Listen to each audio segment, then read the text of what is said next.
Five, four, three, two, one. I want to say welcome back to Mr. David Anderson. How you doing, sir? If you just don't call me Dave, like I feel like every time I talk to you, I'm about to be audited. No, not at all. We're glad to have you back. The people really enjoyed you. The first question I wanted to ask, getting right into it, is that there's a lot of talk online about Roland Martin Yeah, and Oprah Winfrey, certainly. and what some will refer to as the campaign payment scandals. Yes. For those unaware, can you please first clarify what's the issue people have with Oprah's relationship or receiving funding from Kamala Harris? Well, the first thing is obvious. Oprah's a billionaire with a B several times over. She does not need the money. But again, that's not me pocket watching. Shout out to my boy Pocket Watching with JT. Great channel if you haven't subscribed to it.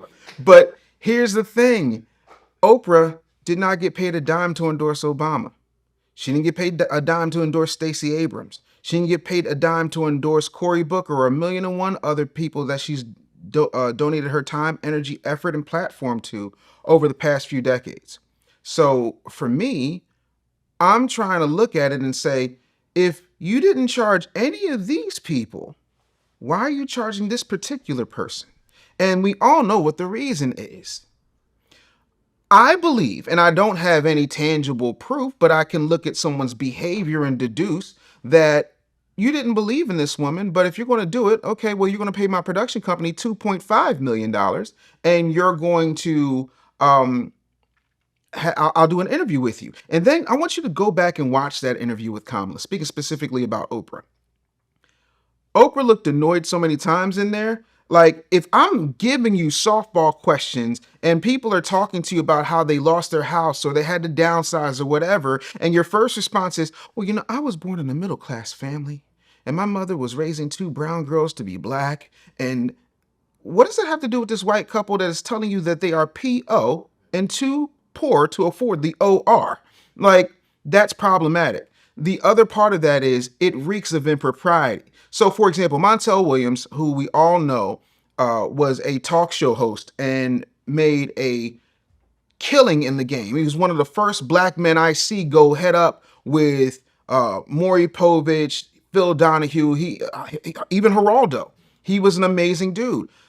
I would say about 10, 15 years ago, maybe a little bit early, he was doing infomercials where he was promoting a healthy lifestyle because of his medical conditions and things like that. So he had certain products. If your kids don't like veggies, well, you hide them in the smoothies. And remember that? But if you notice at the bottom, it said, this is a paid commercial advertisement. This is an infomercial, so on and so forth. When you're being paid and you're looked at as a respectable member of the media or a respected member of the media, and you don't disclose that, it becomes an issue because it looks like impropriety. And then the FCC says that not only are you supposed to disclose it, but you're also supposed to make sure that you're not leaning into such advocacy where you're trying to lopsidedly poison the electorate. And that's the thing that got people looking at Oprah sideways, and it's darn sure the thing that's gotten people looking at Roland Martin sideways. Because I can tell you from experience, see, we can talk in the comments about what you think and how you feel, and you're entitled to your feelings, but you're not entitled to your own facts. As a person that has spent, I would say, a good 70% of his life in mainstream media, I'll give you a more recent example. When I produced the Ricky Smiley Morning Show and we put them into syndication, we had to deal with the FCC because you're dealing with a mainstream actual media outlet. And stay with me here because I want to be clear. When you have a candidate on, whether they're in a primary, whether they're in a general election, you have to, according to the FCC, when you're licensed by the Federal Communications Commission, you have to offer equal time to their opponents. If you do not, you are in violation of FCC mandates. And that's Trump's issue with NBC with the lawsuit. He's saying because Absolutely. they did the SNL skit and other stuff, and he feels that he didn't get equal Absolutely. airtime. Because fair is fair because they had the same issues when Trump did Saturday Night Live. Go back and look when Trump did Saturday Night Live, the Democrats was hollering the same thing. And so when it came to Ricky's situation, we would have Barack Obama on, but then I would have to reach out to the Clinton campaign, and I had to Balance reach it out. reach out to John Edwards' campaign. I reached out to God rest his soul. Oh, help me! I can see him clear as day. Oh gosh, I You know who I'm talking about. Oh, he died. Oh my gosh, it's John McCain.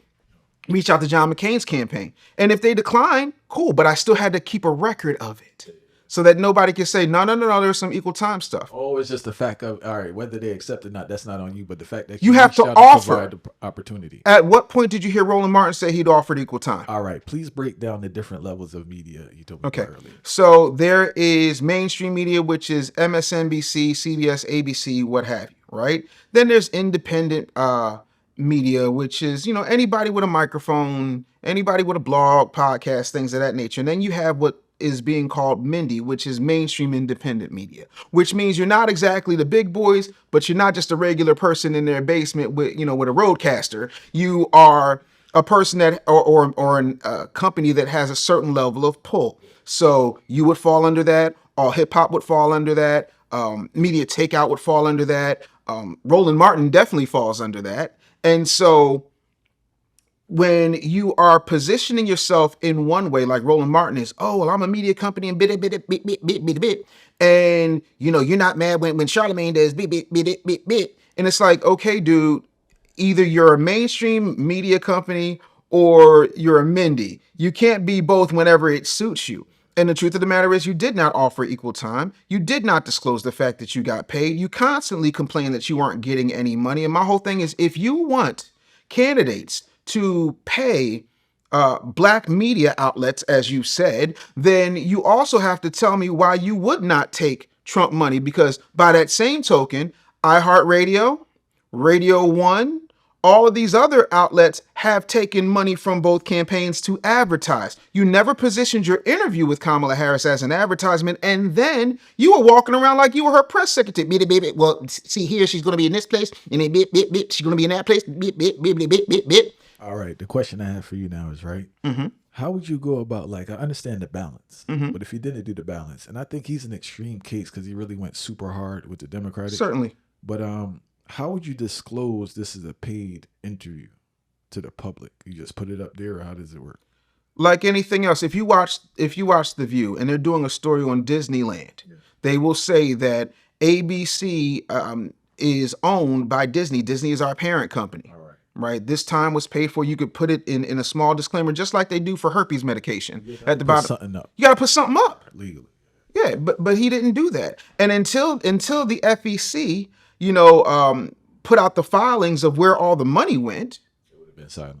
it would have been silent. But everybody knew it was going to come out in the wash. And if it didn't come out in the wash, it was going to come out in the rinse. But I think too, like listening to people and just reading comments, people could tell when you're like kind of going too hard in a particular direction. Right. You're being a paid show. Yeah. So like on here we have people from all. I think we do a good job of Right. balancing both sides and stuff. Certainly. But other people can tell, like, man, you're going a little too hard on this, so it must be some affiliation. Absolutely. And the thing of it is, if you have your person, that's fine. But don't call yourself a journalist. That's it. Because journalism means that you're to be objective. The reason that Walter Cronkite was effective for 50 years, while Dan Rather was effective for 50 years, it was just the facts. And that's the way it is. That's not what's happening now. Everybody's got opinion pieces or think pieces. When I watch The View, for example, when I look at it today, and I can only look at it in clips because it drives me insane how tripped out they are. And everybody's going to die and it's so bad. That's not what Barbara Walters wanted for that show. Barbara Walters is an actual journalist. She said for the first 10 years of that show, I had this idea for a show. Different women from different walks of life and different points of view. Now, everybody on that show is left-leaning and is crazy and, oh, Donald Trump's so evil, but y'all, half of them were up there talking about how good of a man Donald Trump was, how much of a friend he was, how Donald Trump didn't charge Whoopi Goldberg to be in her movie. So do you think it's a funding issue? Is it a sponsor issue? all of the above. Yeah. I think people get paid. I can't trust somebody who gets paid 7 figures to push a certain agenda. And that certain agenda, if you notice, that certain agenda has become so pervasive, there's going to be a pushback. Scientifically, every action has an equal and opposite reaction. So if you're going so far to the left, the right is going to push back. And that's the thing. You act like you have people on that show who have contrarian points of view, but if they did, then why is it anytime they talk, you're ready to go to break? right? Anytime they say something that you don't agree with, you cut them off and say, oh, it's racism, it's misogyny, and this, that, and the third. And those things do exist, and you have to acknowledge them.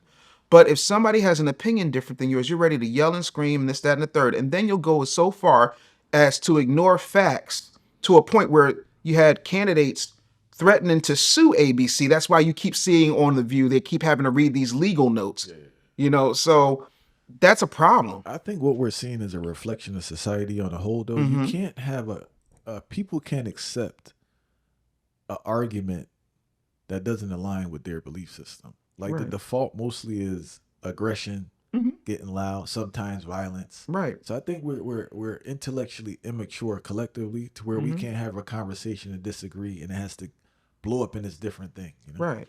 But my whole thing with that is, sure, people, it's a sensitive subject. That's why they tell you in entertainment, don't ever talk about religion or politics, because it's very divisive. It's always been that way. Here's my issue. We live in a country where you can vote for whoever you want.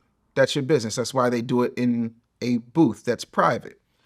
You also have the right to wear whatever paraphernalia you want to wear, do whatever you want to do, protest peacefully, all that kind of good stuff. I just saw a thing this morning on YouTube where there was a black woman who was a Trump supporter who got punched in the jaw by an old white woman who said, I can't understand why somebody black or brown or of color would ever vote for Donald Trump. And her next thing was to punch this woman in the jaw.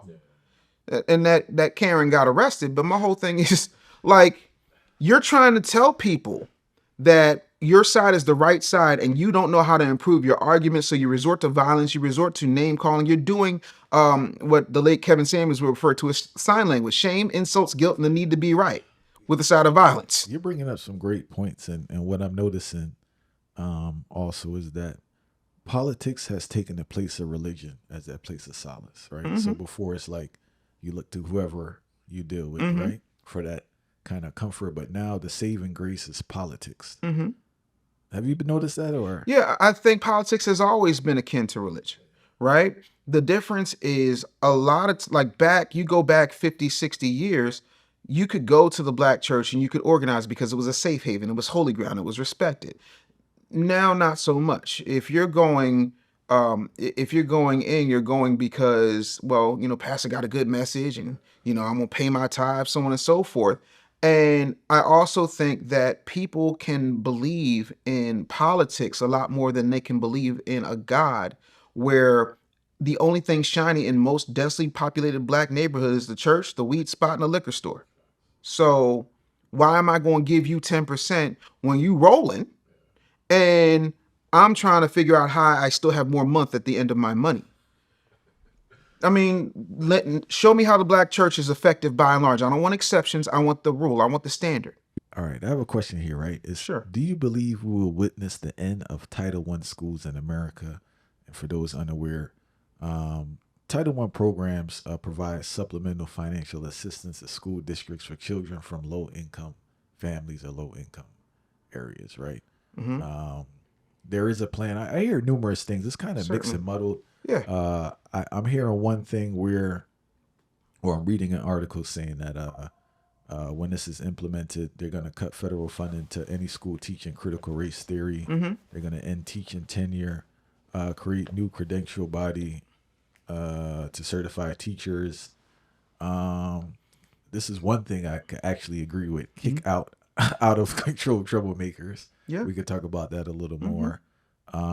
Another article is saying that they're going to allow teachers to carry concealed firearms, and a bunch of other stuff, right? But the question I have for you, do you think they're really going to end Title I? I certainly hope so. Here's why. Again, we can argue your feelings, we can argue your thoughts, but you cannot argue facts. I am the son, nephew, brother, and father of public school teachers. We can have a conversation about anything you want, but I've seen this my entire life, right? Not only that, for shits and gigs, I went to the worst high school in America, Martin Luther King High School, class of 95. I was the class president. And it wasn't that hard to become class president. You just had to sit there and chill. It wasn't even that. It was like people just want to run. Yo, I'm cute. I'm the captain of the football team. Yeah, and I'm like, no, here's a 5-point plan. We're going to do this and that and that and this. And then it was like, yeah, we don't want to do none of that. Let Dave do it. But again, when has Title One benefited Black American students by and large? Never. Never. And I taught at a Title One school. Thank you. Continue. So now let's also look at the fact that people are so hyped up on talking points and not hyped up on possibilities. So let's deal in facts. Fact number one, the U.S. Department of Education has an annual budget of $90 billion. Why are there so many schools folding in Chicago, in Baltimore, in Atlanta, in Philadelphia? Why? $90 billion? And no, we know that because this is another thing people don't understand. The states primarily control the schools. The U.S. Department of Education just doles out money. Right. Now, the other part of that is, have you ever seen the movie Lean On Me? Who's the good guy in that movie?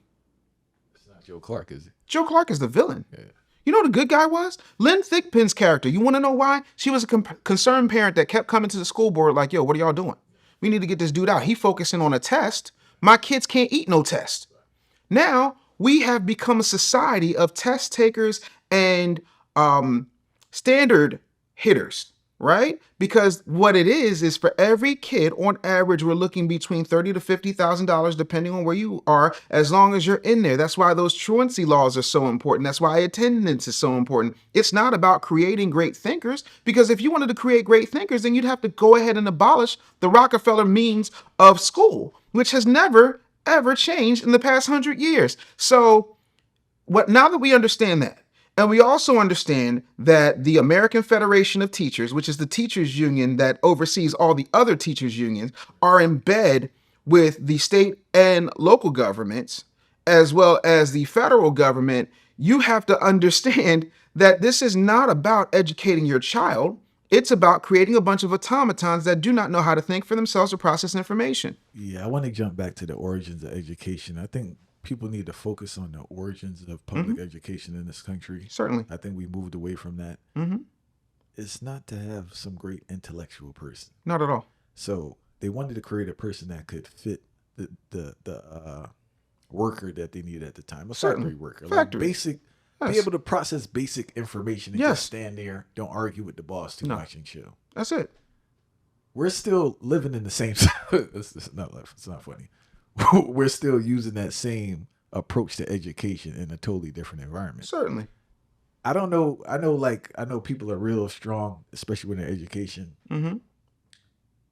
To me, public education is just daycare at the end of the day. That's all it is. It's staying section daycare. And cheating. Cheating from the teachers, cheating from the admin, and cheating from the students. Right. Because, and maybe I was in a distorted demographic, so I'll use what I was exposed to. Certainly. Majority of the kids that I taught could not read on nowhere near grade level. Right. Like nowhere near. If they were 11th grade, maybe now 4th grade. And that's the vibe. That's the reality of it. Right.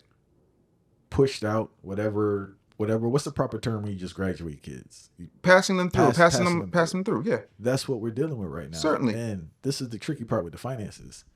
Admin are getting paid to do nothing, bro. Certainly. They are getting paid to do nothing. If you want, because there are people who say, oh, Dave, you can't be an entrepreneur. You don't want to be an entrepreneur? Fine. Here's your hustle. Go to a 4-year university, right? Spit out everything because you're taught to regurgitate anyway. You've been doing that since preschool. Then what I want you to do, after you graduate with your 4-year degree, make sure you're getting your teacher certificate, then go back and get a principal certificate, and then you can make multiple 6 figures and not have to do anything other than make sure that the school doesn't burn down. When did the school start having 5, 6 principals? I remember it was one principal, maybe assistant principal, and a dean. When they decided to start merging schools together, regardless of cultural norms. So, for example, there is a bunch of, in Philly, they closed down Germantown High School, which is Martin Luther King's crosstown rival, right? Every Thanksgiving, there was a Martin Luther King Germantown game for years. And they put all those kids from Germantown in the same school. You know they did that in East Orange, New Jersey. They had East Orange High and Clifford J. Scott.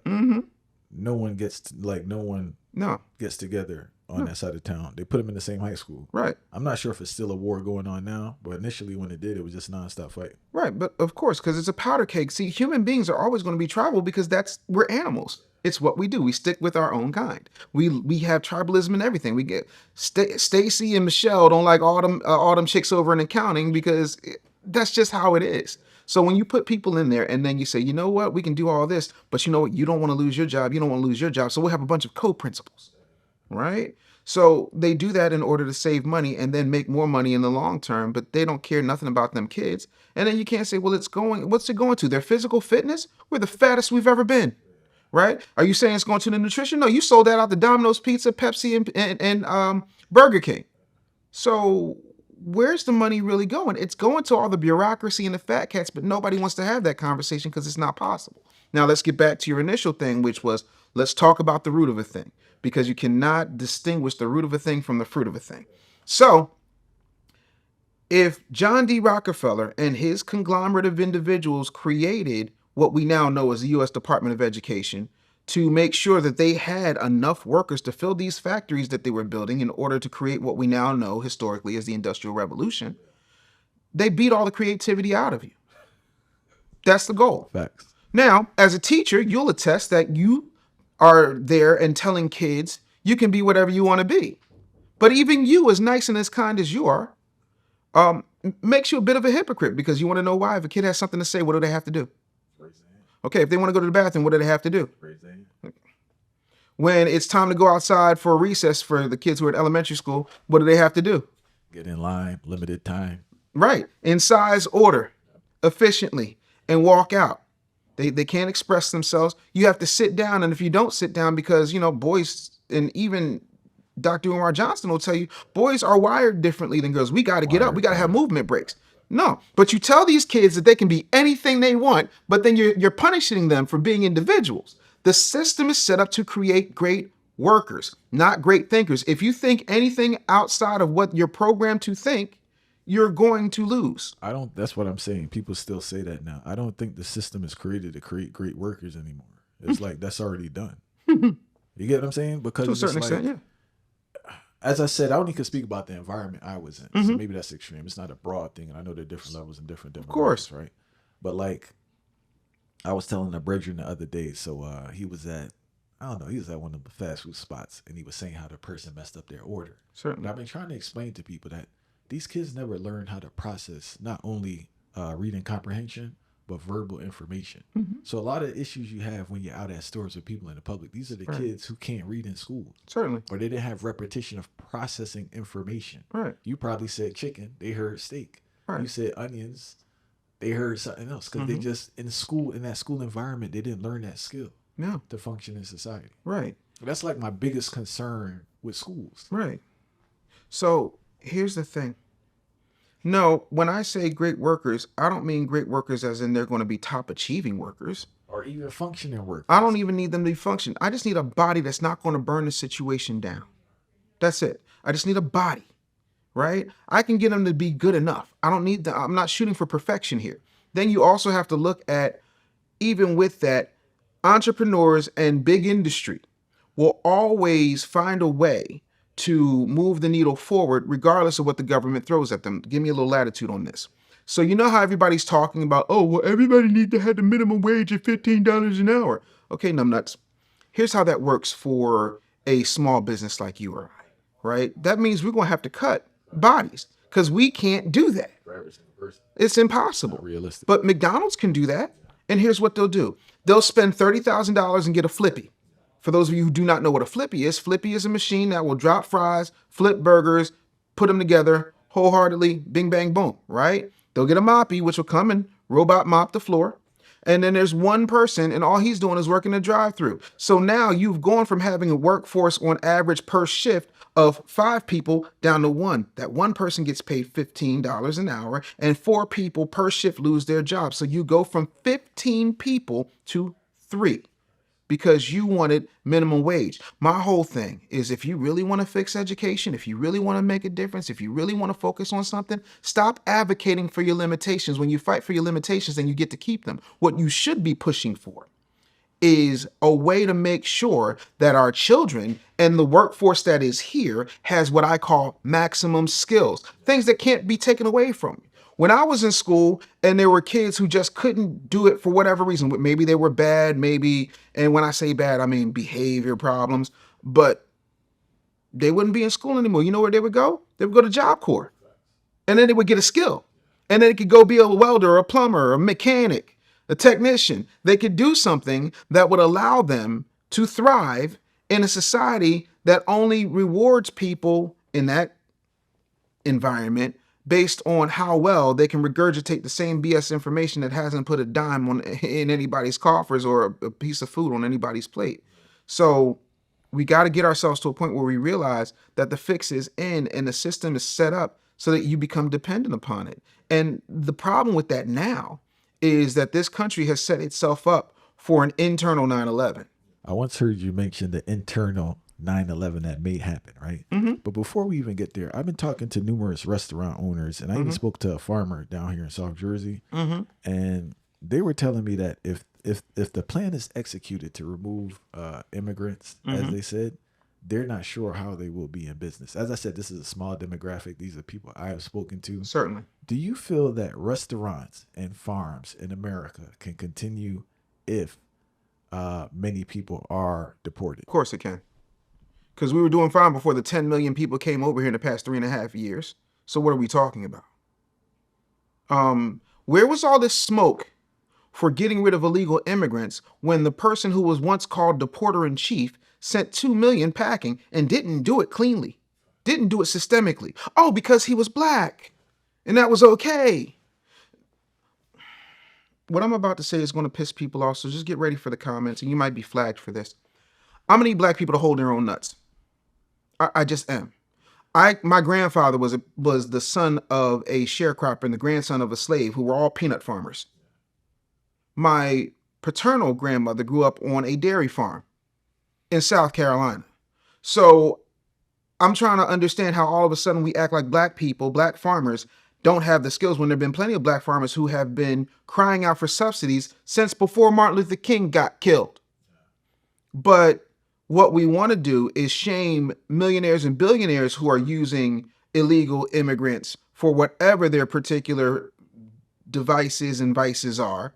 But now it's an issue because, oh, well, what about the restaurants? What about the Venezuelans that shut down Chicago the other day? What about the illegal Colombians who are coming over here and beating folks up in the head? What about the illegal immigrants in New York City that are terrorizing people in Central Park after dark? We got no conversation for that, and we're worried about all that. Are you serious?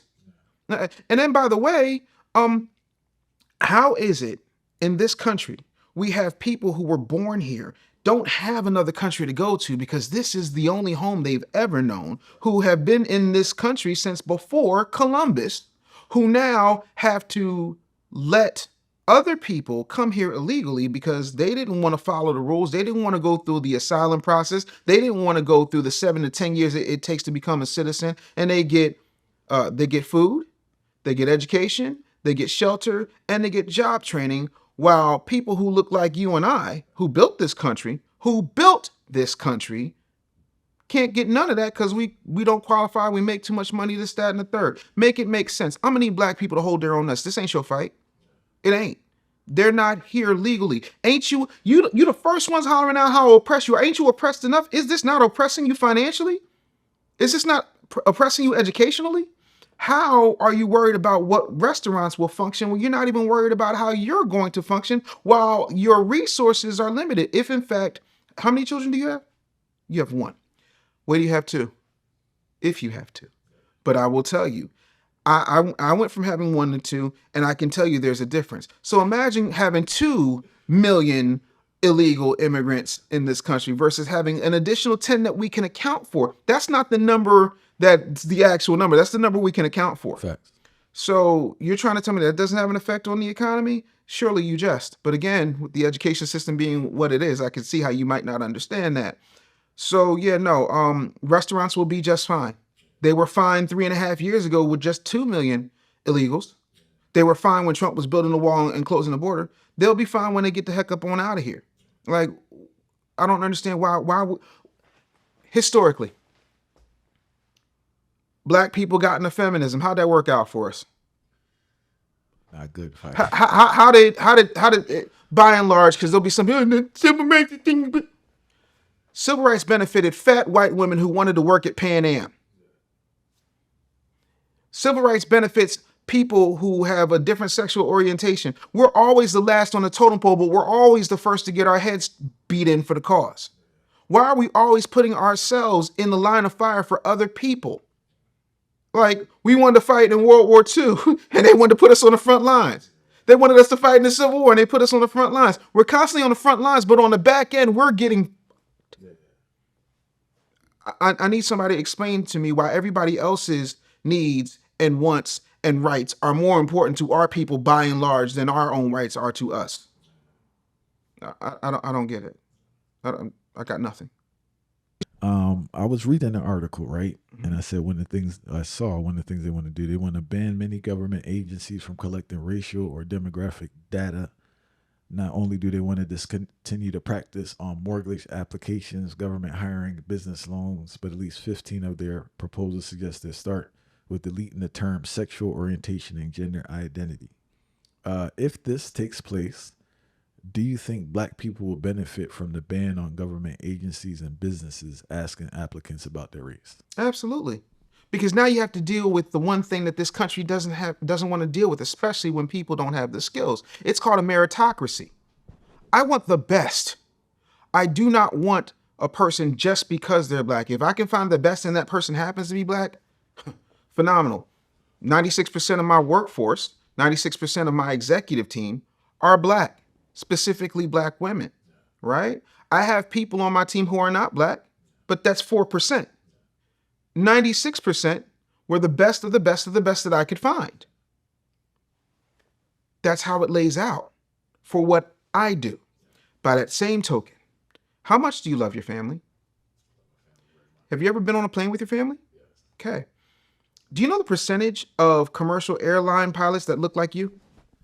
Look like me? I don't see that much. Less than one. Yeah, because I don't really see that much. But if you go and you look at some place like these major airlines, whether that's Delta, Southwest, whatever the case, and I'm just saying arbitrarily, I'm not holding them to this particular standard, but there are some airlines that say that they want to hire more black pilots.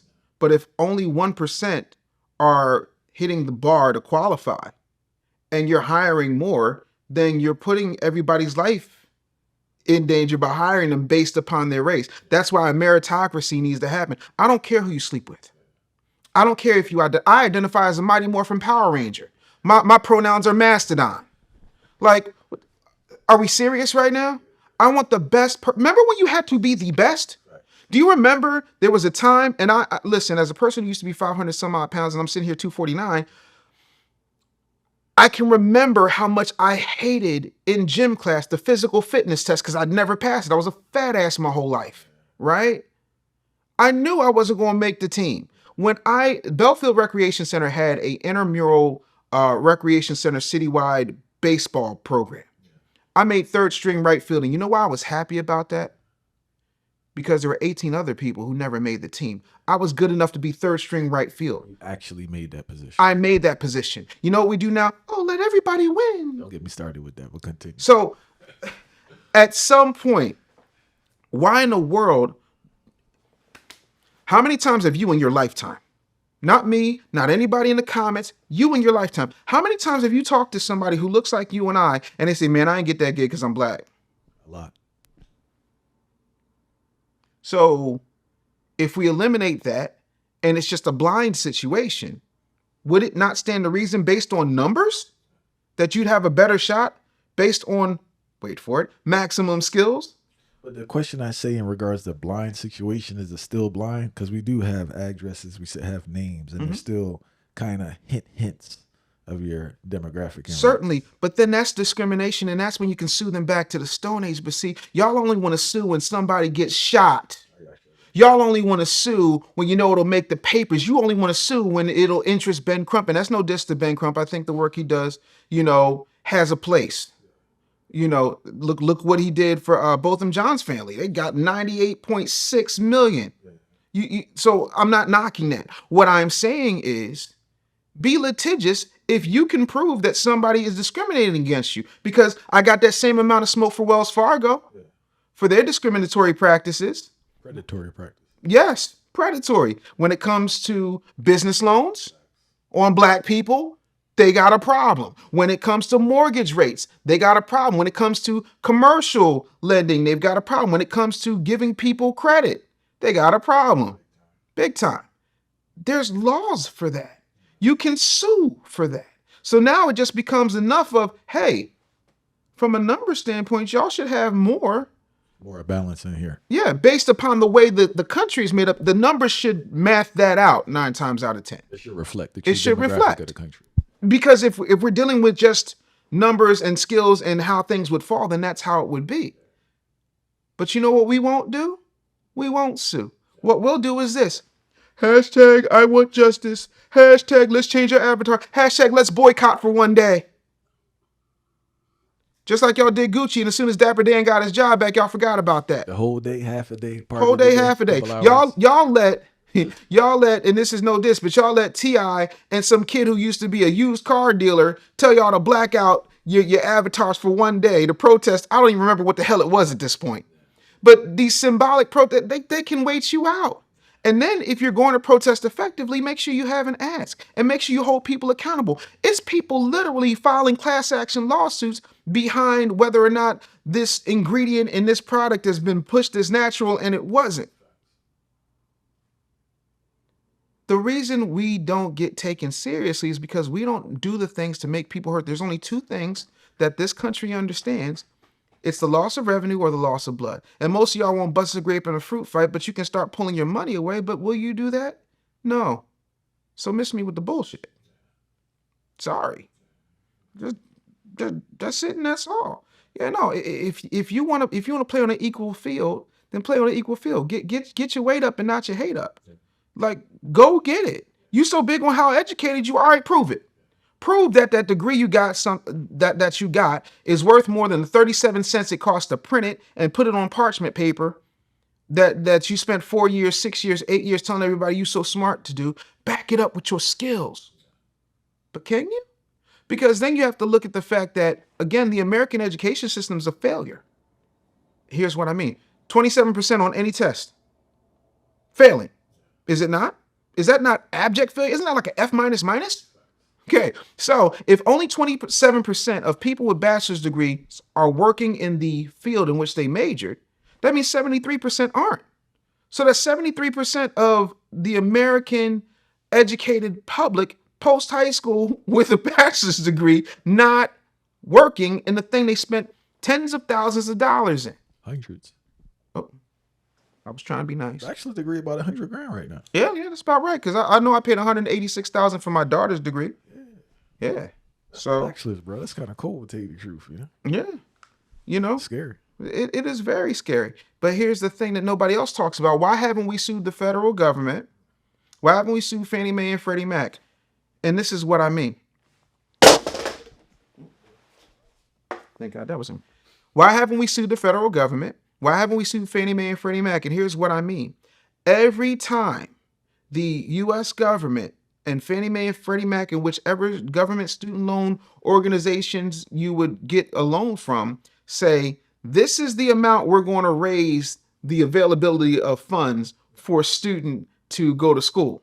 Why is it that every major college and university, with very few exceptions, will go right, just right, like literally right under that cap? But the quality of education hasn't gotten any better. Most of the buildings are already paid for. Most of them are paid for by endowments and donations. They're already subsidized by the state, most of them that are state schools, not the private ones, so miss me with the semantics. So at what point do we not realize that this is not about making people better or equipping them with skills that will take them to help their families generationally improve from a financial standpoint? We love talking about generational wealth. You got people in silk pajamas talking about, oh, you can do anything you want. Look at me. Why aren't we suing them? Because this is clearly fraudulent. It's clearly fraudulent. It's a scam. But no, so y'all want to do that because if you then admit that you know that it's a scam, then you have to admit that you were a sucker. You know what's wild, man? My entirely livelihood, my ability to provide for my family, none of these skill sets came from school. No. I will say this, though. I played college basketball. things I learned with that, I Yeah. applied to my life. But in regards to the curriculum that I learned in school, Mm-hmm. the information I received from Yeah. professors, none of that has been applied to my livelihood. No, I was already a communicator when I was 9 years old. So me Yeah, going so to, I have to be truthful. yeah, no. But I will say this. You know what I did learn? I learned how to market. I know how to throw a great party. I learned all those things outside of the classroom. I learned social norms and hierarchies, things I didn't get as a kid because I was off. Like every time I was in a TV station, radio station, red carpet, I was around a bunch of adults. I'd never really been around my peers. Yeah, I went to school, but I'm in class for the most part. I ain't rocking with y'all. So I had to learn how to operate. So everything I learned in college, I learned outside of the classroom with very few exceptions. And I will say this in defense of school, it does Certainly. provide you an environment to learn those things. Certainly. Yeah. If Certainly. you want to. It's not forced. Like you have to go out there and do it yourself. Right. But I argue in an information age, I can learn all that stuff right here. It's different now, And though, man. It's then, different. yeah, but again, if we're going to be truthful, the internet came out in 1991. By 1995, the majority of the information that you would have needed to be successful was already out and free. School lost the monopoly on access to information. Big time. So we're at the almost 30th anniversary of school in its traditional form being the dominant force when it comes to the ability to access information. If you got Harvard professors teaching for free online, Courses online, like real courses, real fire courses online, online. Yeah, people what don't know what I about that. need you for? True. To be in debt? And then here's the thing: You can watch it at your own pace too. right, and then here's the thing: if all things are being equal, then why is it you won't give me that money to start a business if you really care about how society looks and what's happening with society and how that goes? That sounds like equity. We deal with equality. Oh, I can't get no business loan if I ain't. symbolism. I want to show up and look like I'm important and look like I'm involved. I fill a quota. Yeah, no, if I. And I read numerous articles, right, and they were saying that Trump said he plans to roll back ambitious rules restricting power plant emissions that were designed to curb global warming and boost public health. Another one spoke about how the EPA estimated greenhouse gas standards will prevent up to 1,200 premature deaths, a bunch of hospital visits, asthma, which is a very, very, very, very big thing, right? Certainly. Um, how do you believe Trump's policies about the environment will impact black people? I think some of them absolutely suck, but the truth of the matter is, if we're going to talk about Trump's policies, we need to talk about Biden's policies. We need to talk about Obama's policies. We need to talk about Bush's policies. Government policies. Right. Because my whole thing is, since 1991, we've had this fascination with the environment, right? And we need to do this, we need to do that, we need to do this. Half of y'all don't recycle. Most of y'all don't compost. If you got dogs, you don't let them poop and then create a mulch that could be beneficial to your garden. Most of you don't grow your own vegetables. Most of you don't go to a farm and get your beef. So, and then on top of that, most of you are too bougie to carpool even when you use Uber, which would also cut down on emissions. So please miss me with your outrage. Now, here's the thing that I have an issue with. I am really big on things that people don't like to talk about. There is a place in Louisiana called Cancer Alley, and it's miles and miles and miles of power plants and all types of factories that have just been dumping all types of chemical waste and polluting the environment, and people are literally getting cancer, and we've done nothing about that. And then here's the thing: we are so hashtag minded that we're no practically good, right? There have been plenty of organizations that have tried and are trying to, especially when it comes to black people, get the word out about the importance of regulating the environmental practices or lack thereof of big business. For example, climate revival. Have you heard of climate revival? My point exactly. Climate revival is run by Reverend Yearwood of the Hip Hop Caucus and was co-founded by Antonique Smith, the young lady who played Faith Evans in Notorious, right? And they go around city to city and start pointing out, hey, these are the things that are happening. This is the work that we're doing. We've got to be more upfront on that. But how many black people contribute to any environmental lobby? Do you really care? Right? Are we cool with all the pollution that happens when we go out here and we're talking about from all these entrepreneurs that go get a G-Wagon so you can write it off? Where's the pushback for that? So you can't be a person that compartmentalizes when, one, you're not putting your finances and you're not putting your footwork towards fixing the problem. I don't see none of y'all Negroes lobbying for it. I don't see none of y'all saying, look, this is what's taking place in my environment. And I'm going to tell you something. I'm going to need y'all to put some respect on Eddie Murphy's name. I'm going to need you to respect that man. I'm going to need y'all to apologize to that man and give that man his flowers, because he tried to show you in The Distinguished Gentleman. If you've never seen it, I suggest right now you find it, you buy it, you rent it, you do whatever you got to do. But you need to watch that movie for two reasons. Number one, he showed you how corrupt the federal government is, right? He also showed you how simple the voting mind of the electorate is, because his name was Thomas Jefferson Johnson. There was a guy who died named Jeff Johnson. So he got rid of the Thomas, he got rid of the Urson, and just ran on Jeff Johnson and said he was the name you know, and he won by a landslide because we don't pay attention. Then he was talking to Lane Smith's character and says, listen, where are you on sugar? He's like, well, where should I be? Well, if you're for sugar, I got money from you for the sugar lobbies. If you're against sugar, then I got money for you when it comes to the corn syrup people and the environmental people. Either way, we're getting paid. Yo, this guy is going to buy, nobody wants to buy, 2,000 copies of your book, but that's what they do. It makes no sense that Nancy Pelosi is arguably the greatest, trader in the history of the stock exchange, but you send Martha Stewart to jail for insider trading.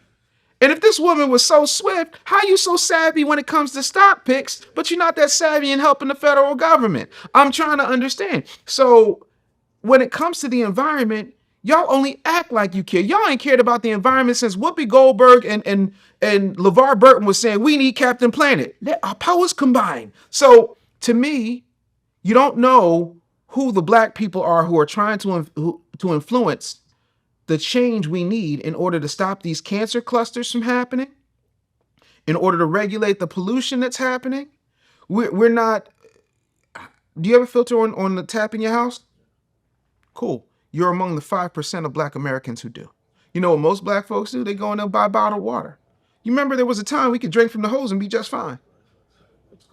It was real cold because it had to be, because we was out all day. Because when you got up after you did your chores, where'd you have to go? Outside. And you couldn't come back till when? Till the street lights came on. Nah. Don't tell me you want a better environment when you do nothing to change the environment. I want to ask, do you think it's a situation where there's just a lack of education, a willing ignorance, or not just caring? It's a lack of willing ignorance and not just caring. All the education you need is right here. You can go down south, with very few exceptions, like I said, you got Cancer Alley, but you can go down south and you can taste the difference in the air. When I came home from Texas, when I came home to Philly, the first thing I noticed when I stepped off the plane, the air stunk because I had been breathing a different quality of air, right? And I came from a place that had oil refineries and cow farms, and still the air was cleaner. It's rough up here, bro. It's really rough up here. Carter and Sanborn, who were my favorite morning duo growing up, they had a song called It Always Stinks in Southwest Philadelphia.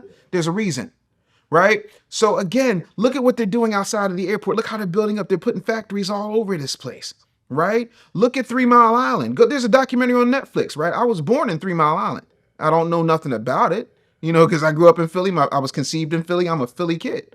But 3 Mile Island was a nuclear power plant that almost caused another nuclear holocaust. Like, at some point, we got to be educated. And the thing of it is, in an information age, you cannot tell me you didn't know or you didn't have access to the information. You didn't care, because you damn sure can find out who Blueface is fucking. You damn sure can find out everything you want to find out. You are willfully ignorant because with great understanding, forget power, with great understanding comes culpability. And you don't want none of that. You don't want culpability or accountability. You know what you want to be like, damn, that's a shame, man. Somebody got to do something about the environment. You didn't care. You didn't go lobbying Trump when he pulled away from those environmental accords. Where were you then? Because The thing I'm very concerned about is that we have like an asthma crisis in Mm-hmm. certain demographics, Certainly. and it seems like it's going to get worse Mm-hmm. because any type of uh, limitations that were forced on certain companies Mm-hmm. are going to be lifted, and it's just going to be harsher for those who breathe in these chemicals. You know. Loss of revenue, loss of blood. We ain't willing to do either, let alone both. At what point don't you realize that? Okay. Do you know my favorite line in the Temptations movie? I want to hear this. Ain't nobody coming to see you, Otis. Meaning, no one's coming down from on high to save you. Right. No one's coming to fix your situation for you. That's why people look at you and they laugh at you. They know they can hype you up and get you caught up on things, right? You had a woman who got appointed to be the Democratic nominee. You had a woman who did not run for president. She was appointed the Democratic nominee. Not only that, y'all can sit up here and say you really wanted a woman president, but I call bullshit. And the reason I call bullshit, because unlike you, I actually donated to her when she was running. She didn't make it to Iowa. She dropped out. And you know what she said the main reason why she dropped out was? She didn't get enough financial support from the electorate. So if you wanted one, since we're all big on ski, wee, perm, and symbolism, then explain to me why you didn't put no money behind her the first time. Then you so concerned about policies, you concerned about the environment, then why did you let her go 40 days without putting up policies? And then when she put up policies, they were literally copy and pasted from the Biden policies. And before you said she didn't have enough time to do that, the day after, the Monday morning after Joe Biden said at 1:45 p.m. in the afternoon that he was not going to seek re-election, they turned JoeBiden.com and the KamalaHarris.com, had the merch ready to go, everything from t-shirts to sweatshirts to cups to koozies, but you didn't have enough time for a policy you were just going to copy and paste 40 days later? Then you didn't let her take any interviews. So where was your concern then? Oh, because you liked her. Because again, we want equity. We don't want equality.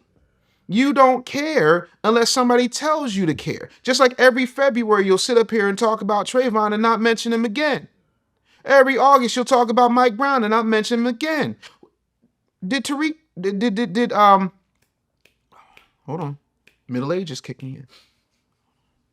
Did Tamir Rice's mom get a dime from Black Lives Matter? Did she? No. The answer is no. Did George Floyd's family get a dime from Black Lives Matter? The answer is no. But when people tried to tell you it was a grift and a hustle, and they told you that their main thing was to dismantle the patriarchy and put people from the Rainbow Mafia in positions of power, but oh, we got some murals in the streets. You only care when they tell you to. You don't care bad enough to do anything about it. You're like a dog on a porch. All you do is moan and groan. You ain't gonna get up off that porch.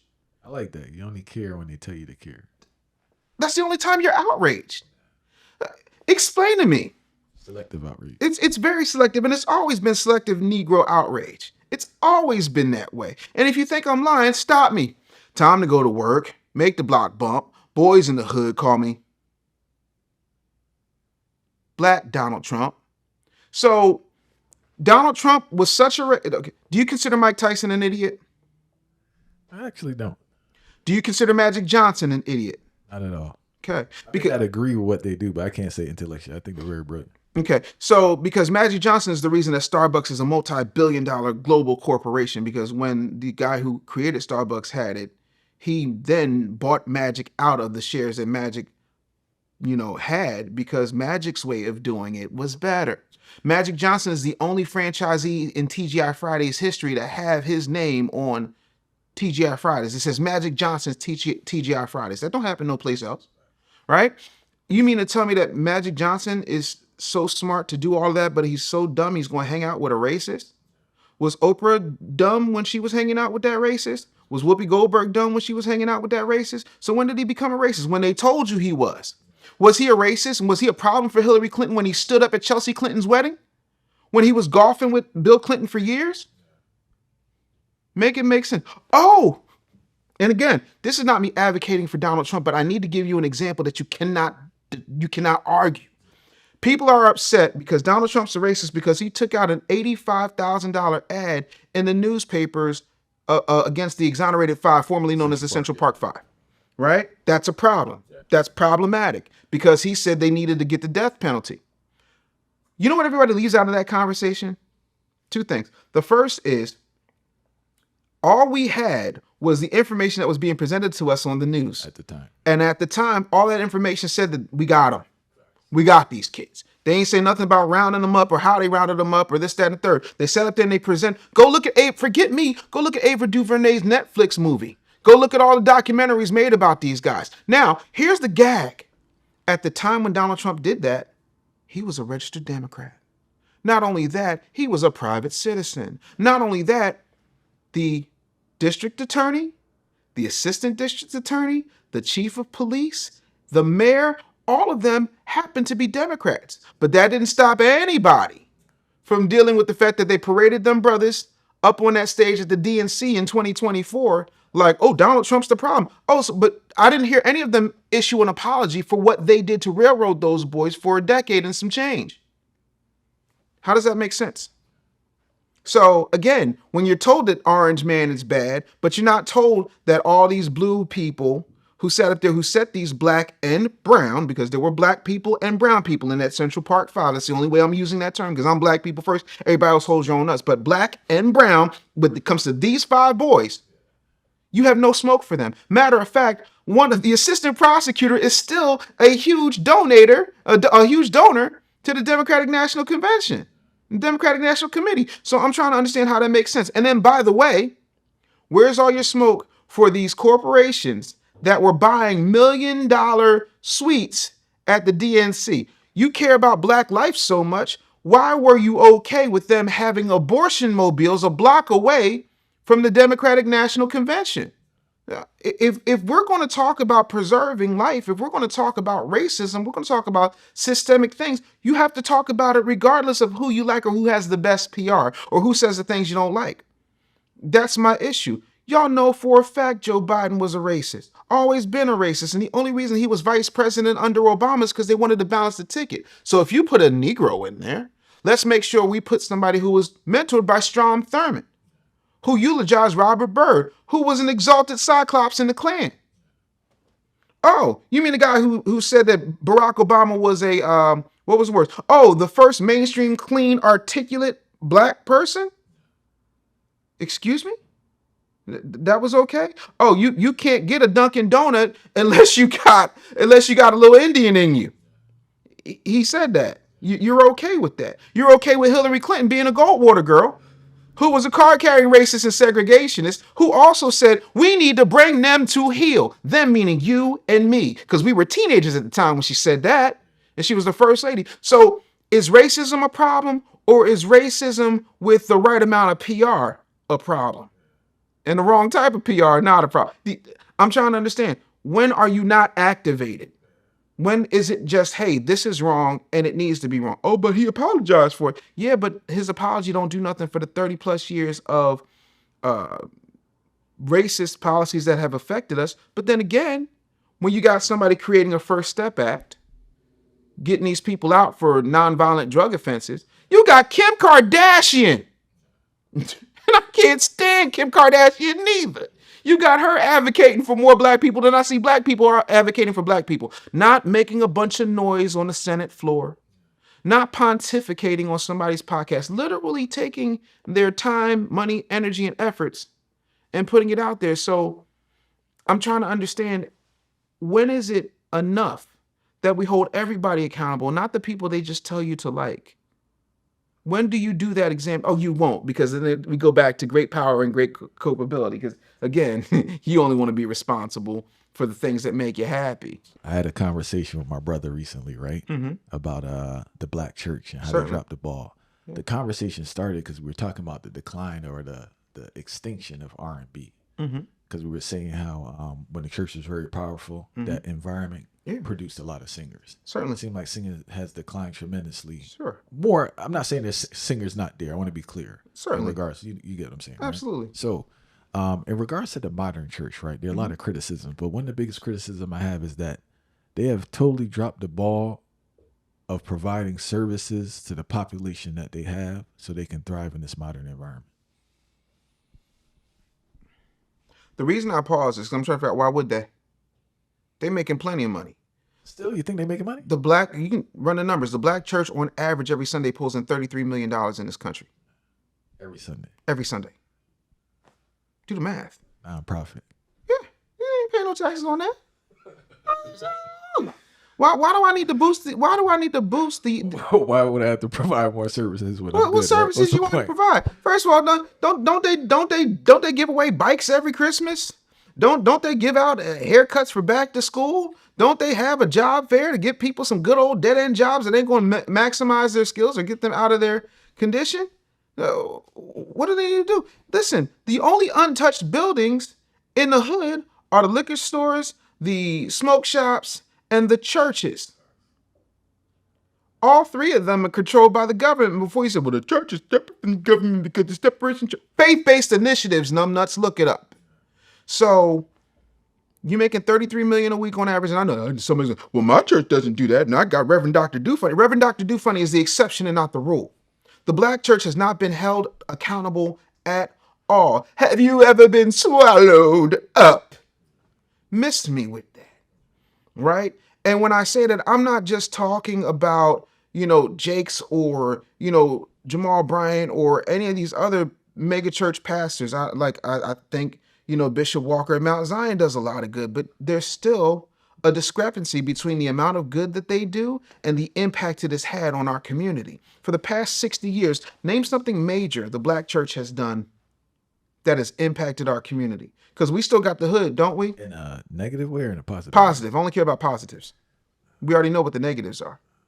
You can't, because by and large, there's not much. Oh, they've got some after school programs. Oh, to teach them to make sure that they absorb the indoctrination. Yeah, that's cool. Like every once in a while, you'll see somebody give away a card to Sister Dufunny, who's been giving her last to every Sunday for the past 53 years. By the way, do you know why there's been a mass exodus of black men in the black church? Because we're in on the hustle. We already know what the hustle is. We've seen this play. You're not going to run that on us. Not to mention, ain't no man worth his salt going to sit up here and allow you to elevate some pastor to God status over them. No. And that's the thing. You've got a set of congregations out here that are creating a bunch of weak beta male simp mangina soy boys. You know what I always found interesting when I went to church is that, like, I'm not sure if I was reading the Bible wrong. I always saw Jesus as a very fierce, militant, courageous character. Mm-hmm. But the church people I were around, like, had zero confidence. And, like, they didn't really accomplish much. They didn't have any fight to them.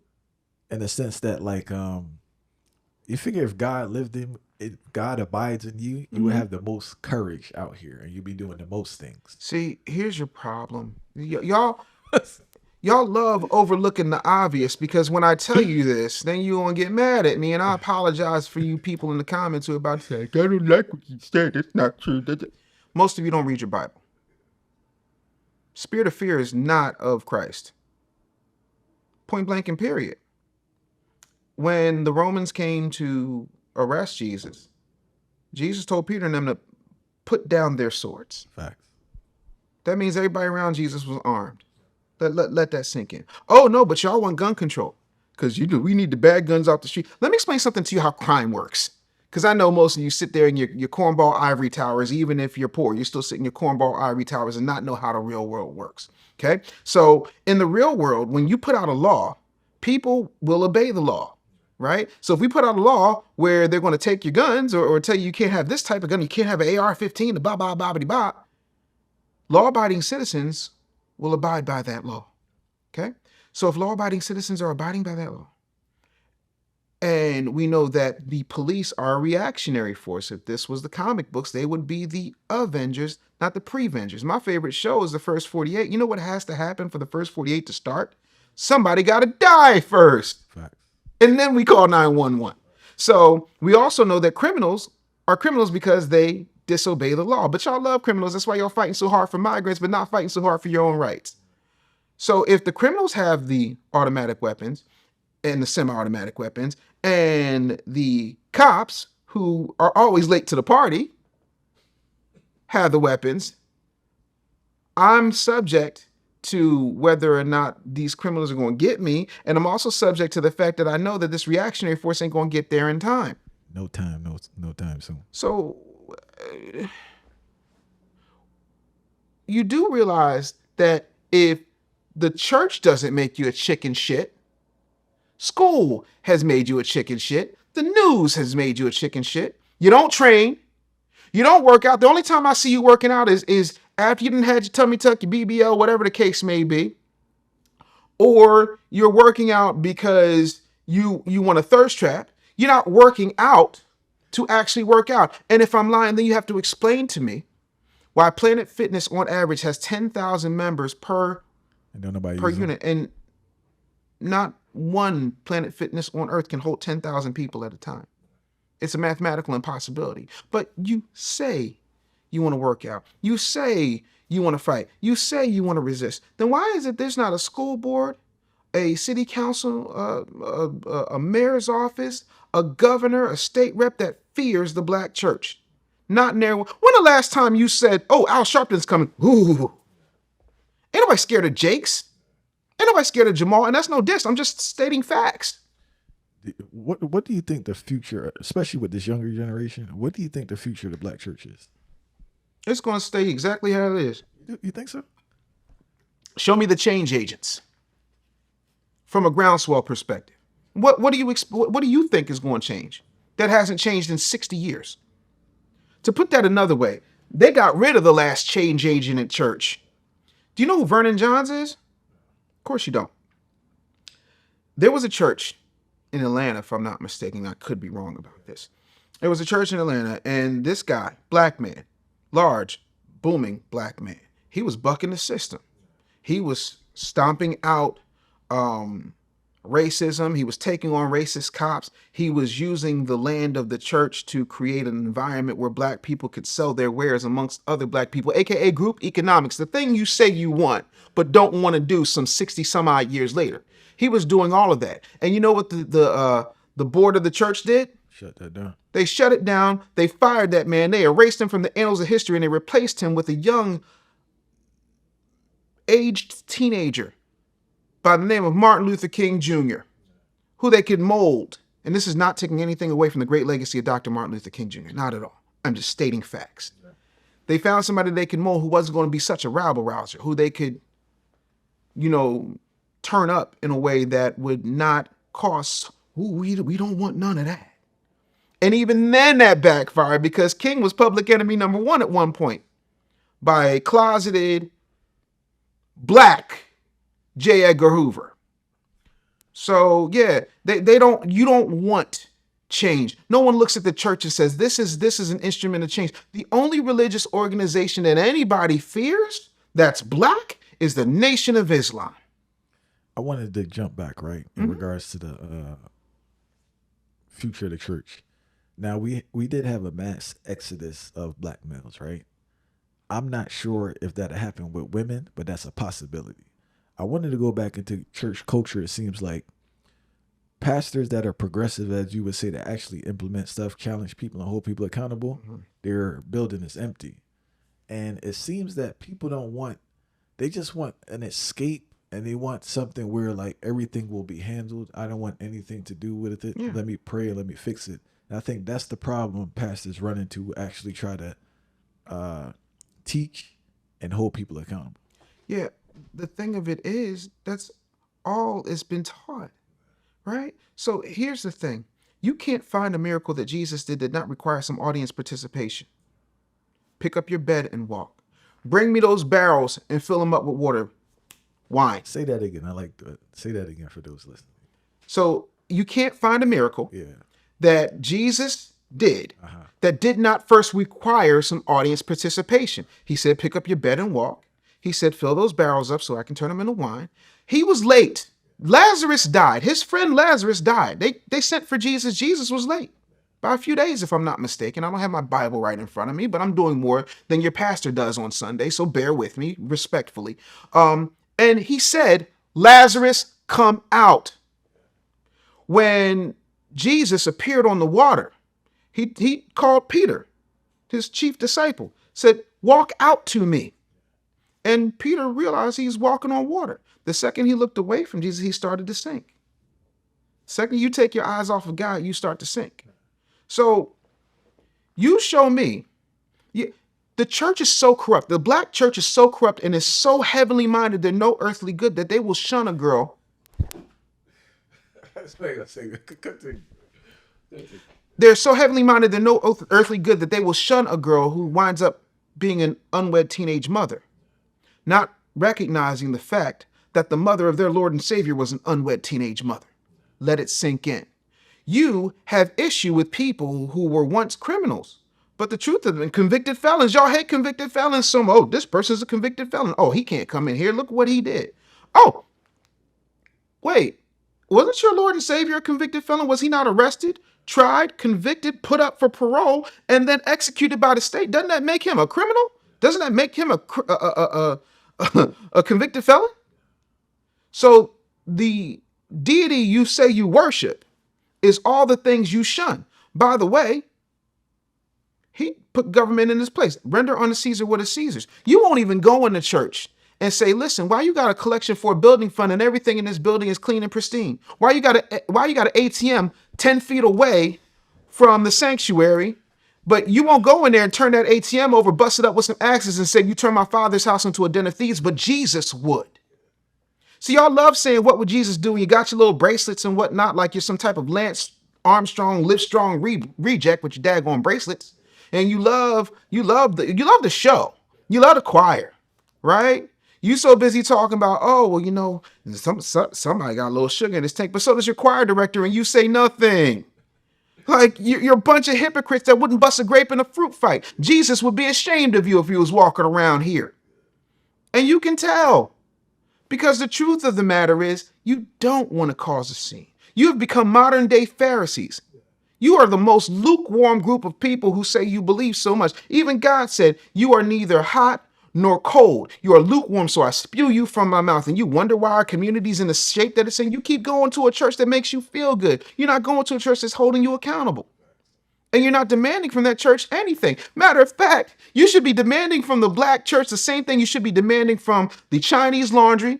You should be demanding from the Korean nail shop. You should be demanding from the Indian Dunkin' Donuts and everybody else who comes into your community that has convinced you that there's no money in the hood, but there's a bunch of people starting businesses in the hood. At some point, you got to realize that you won't hold them accountable to do anything for your community because you're too chicken shit.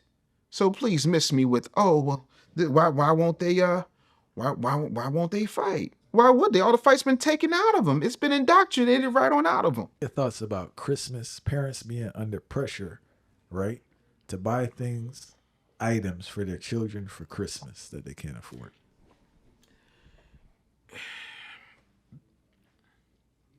You can do the consumer aspect, and also if you want to touch on the theological aspect. Right. For God so loved the world, he gave his only begotten son so that we would not perish but have everlasting life. It's John 3:16.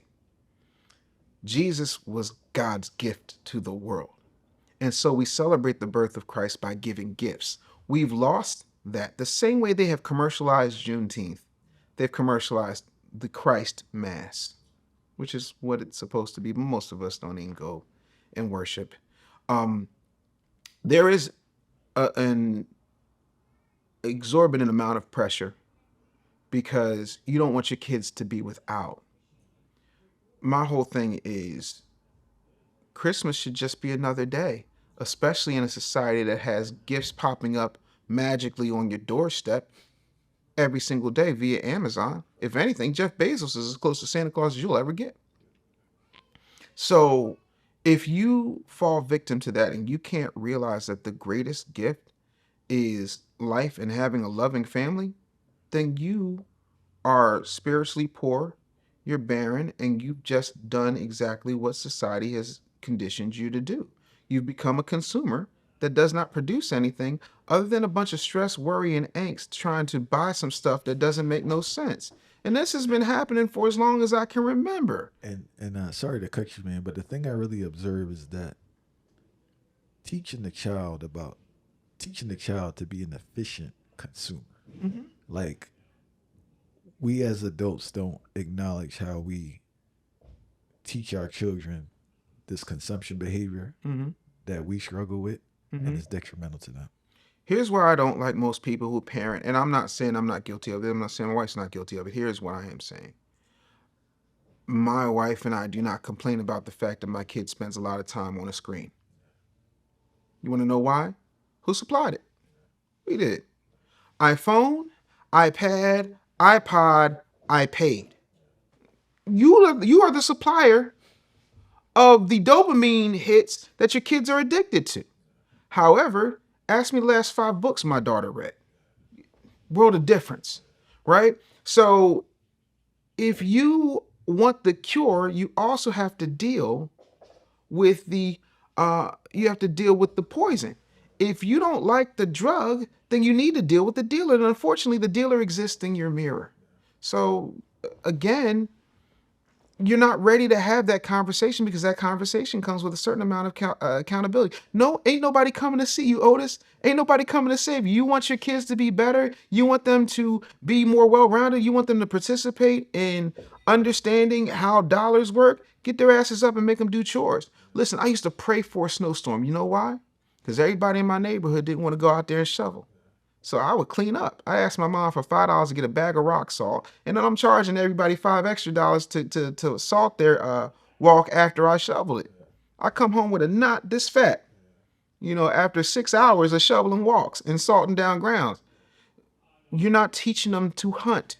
You're making them weak.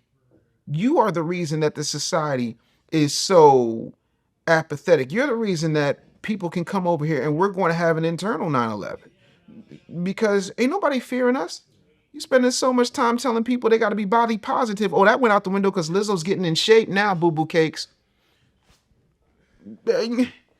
Yo, you want to have a well-rounded kid? Make sure they exercise. Make sure they read. Make sure that they drink water. Make sure that they're eating actual fruit. Make sure that they are kind to people who can't do anything for them, and they want more for others than they want for themselves. It's not easy to do, but it's a simple process. That's it. I think the commercial pressures of Christmas are always going to be there as long as we continue to accept the fact that people tell us. See, it used to just be Black Friday. Now it's Thursday, Thanksgiving Thursday at 6, they're having the first sales. Then Black Friday wasn't enough. Then we got Small Business Saturday. Then we got Cyber Monday. I didn't even know about Small Business Saturday. Uh-huh. Yeah, of course you don't, because nobody wants to promote Small Business Saturday because God forbid you support a small black business. You got Cyber Monday. And then to assuage your guilt, they got Giving Tuesday.